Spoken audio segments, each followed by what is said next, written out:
Russia for all the destruction that is taking place due to war. So now my point of view, I basically feel that countries like Pakistan, we should not become partisan in this. You know, we should not pass value judgments on this or moral judgments on this. The reason, I don't feel that our countries should get involved in conflicts that don't affect us. And I'm talking about developing world, countries like Pakistan, which have 100 million people vulnerable, almost 50 million people below the poverty line, 50 million people above the poverty line. And so when we make moral judgments in conflicts, it comes at a cost for countries like us. So, for instance, we would have wanted cheap oil from Russia. We would have wanted wheat from 2 million tons of wheat from Russia. A gas pipeline was arranged with a Russian company.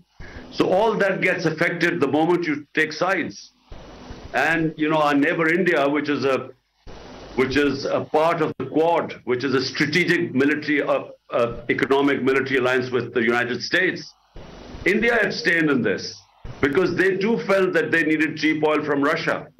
And what this conflict has done, post the COVID situation, where already there was a commodity super cycle, and this conflict has raised energy prices to the level which is causing a lot of problems in Europe. We all know that in Europe they are suffering from gas shortage and energy prices spike.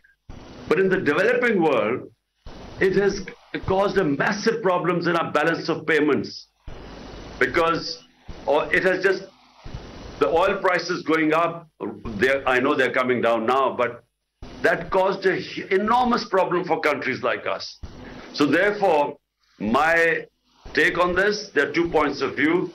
We would like to abstain, my country, we would like to abstain in this. But I do feel that this conflict has caused massive problems all over the world.